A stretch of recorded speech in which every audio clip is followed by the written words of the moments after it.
Hi guys! Good morning! Ayan, so for today's video ay turnover ng aking buyer na si Ma'am Mary Jane Macapuga. Yay! Congratulations, Madam! So, ayan guys. So, ang first gawin natin ay mag-fill out dito sa turnover docs. So, ito yun, lahat-lahat yung turnover docs. Then, si Ma'am Mary Jane po is nasa Taiwan siya ngayon. So, ako yung kanyang attorney in fact dito sa Pilipinas. That means po, ako yung kanyang representative. From reservation hanggang turnover, ako nag-asikaso lahat ng mga documents ni Ma'am Mary Jane. So, yung mga nagbabalak dyan na kumuha ng property, kahit nasa ibang bansa po kayo, pwede po kayong kumuha ng house and lot po dito sa Pilipinas.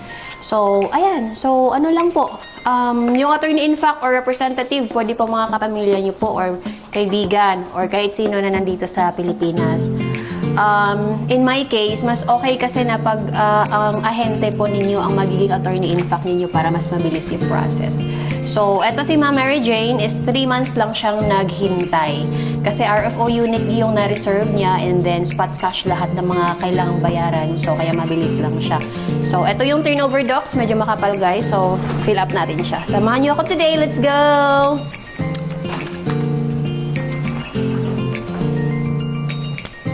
Yan. So, ito yung mga docs, dalawang valid ID, then yung sa attorney in fact, dalawang valid ID. Yan. Share ko lang sa inyo guys para magka-idea kayo kung paano ba kumuha ng property, paano yung process sa turnover. So, permahan natin siya.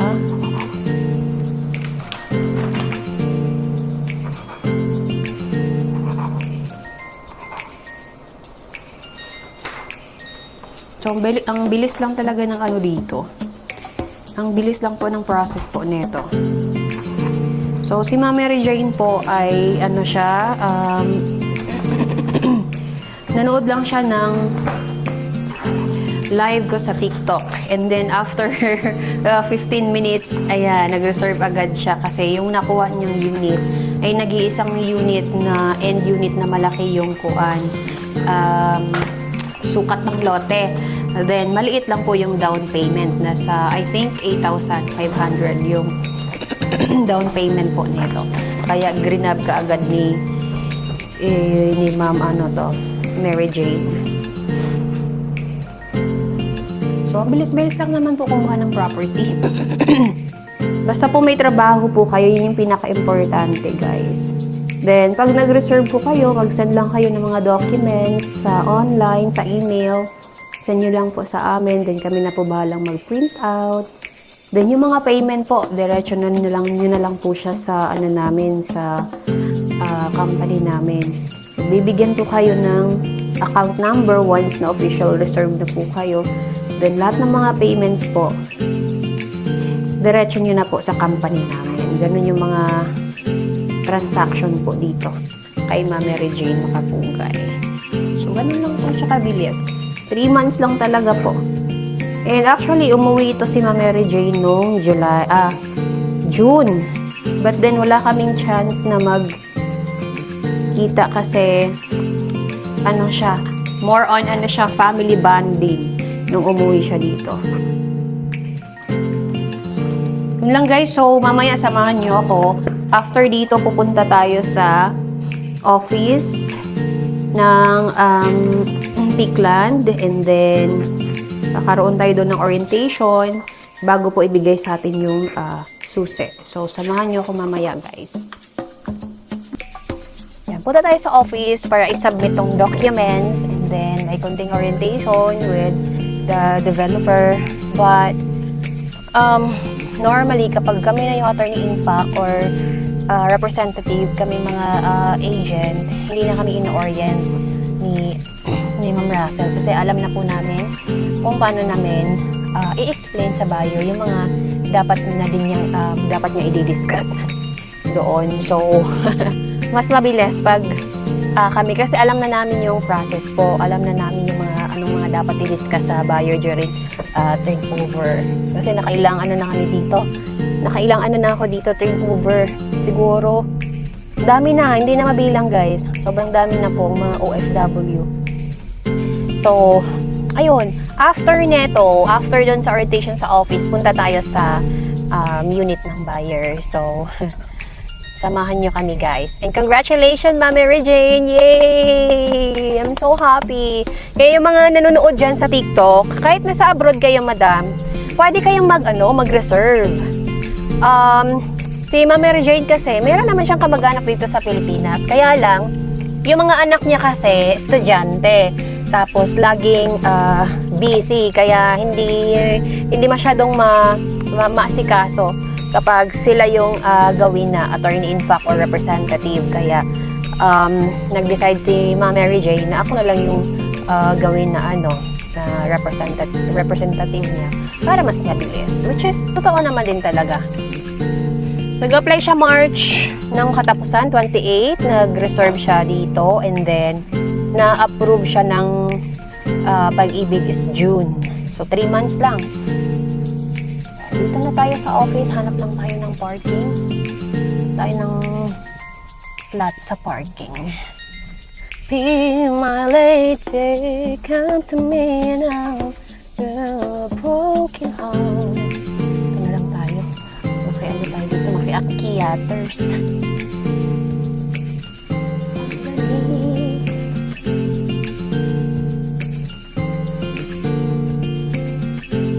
Okay, let's go. Ayan guys, so dito yung office. And then, konting orientation lang. Then, checking sa docs. Bago na din ako yung susi. Ayan guys, so ganito po yung orientation. So, lahat ng mga terms and condition po sa pag-turnover ng bahay i-discuss po dyan. Or yung mga requirements sa mga tubig, paano mag-apply, mga ganun. So, susukatin yung property line dito sa gilid ko hanggang saan. Mga ganyan. Okay. So, ganito siya, ma'am, ha? Hanggang doon po. So, hanggang tumbok. Yan yung property line mo, ma'am. Sige. Oo. Oo, kasya yan kasi 65 yan, eh. Kaya, eto na, ma'am Mary Jane, yung bahay niyo, madam. So, malinis naman na. Nalinisan na po nila dito. So, okay naman. So far, na-check ko na pati taas. Ito yung likod. Ito yung likod, madam. Yan. So, tanggapin ko naman yung susi. Malinis naman, ma'am. Pati yung taas, okay na po siya. Kasi na-check na natin to before. So, ayan siya, madam. Yay! Congratulations! Ayan. Ito yung susi, ma'am. So, okay naman po siya. Working naman. Ayan. Ayan. Dito sa may CR. So, ganito yung tinatawag na punch listing. Ayan. Okay naman po. Oo. Tapos dito sa likod. Sige po. Ito, try din yung likod. Ayan. Working na siya, madam. Lahat ng mga susi, working po siya. Ayan. Okay. Thank you, engineer.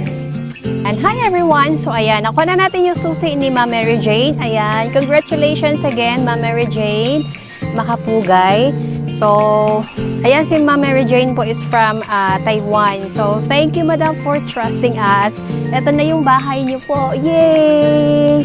Tsaka, by the way, ma'am, ito yung sa gilid. So, yung space mo dito, ma'am, mayroon pang mga 2.6 yung sa gilid po. So, naka-video naman ako kanina dyan. Sinukat ni engineer kung gaano pa siya kalawak po dyan.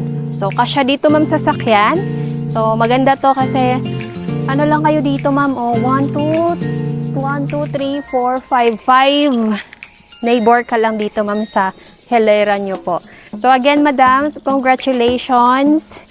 And salamat sa panonood ng aking TikTok. Thank you so much, madam, and congratulations po. So, ayan, yay! May susi na tayo! Hey, congratulations!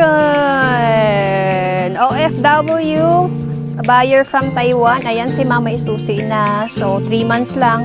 May bahay na siya. Guys, ha? So, ito yung proof, ha, na meron ng susi si Ma'am Mary Jane. Again, congratulations! Reserve na yung mga wala pang bahay dyan. After din natin guys ma-visit yung unit, balik tayo ulit dito sa office para kunin yung mga documents po na ibibigay sa atin during turnover. Ayan. So maglalag tayo dito. Ako ba? Sige. Okay guys, so nakuha na natin yung docs at saka yung susi. So ito na yon. Once again, congratulations, Madam Mary Jane. So that's it for today's video. Bye! Ayan guys, so dito na magtatapos ang ating turnover day. Congratulations once again, Ma'am Mary Jane Makapugay, buyer ko from Taiwan. So, ganun lang po kabilis ang process po sa pagkuha ng housing loan. So, mula reservation hanggang turnover, kasama niyo po kami. Kaya kung ikaw ay locally employed, OFW na nangangarap na magkaroon ng sariling bahay, mag-PM na kayo and tutulungan ko kayong magkabahay. Okay? So, once again, this is Susie Jane Lastra de Lima, your PRC licensed salesperson, help you to find your future home. See you!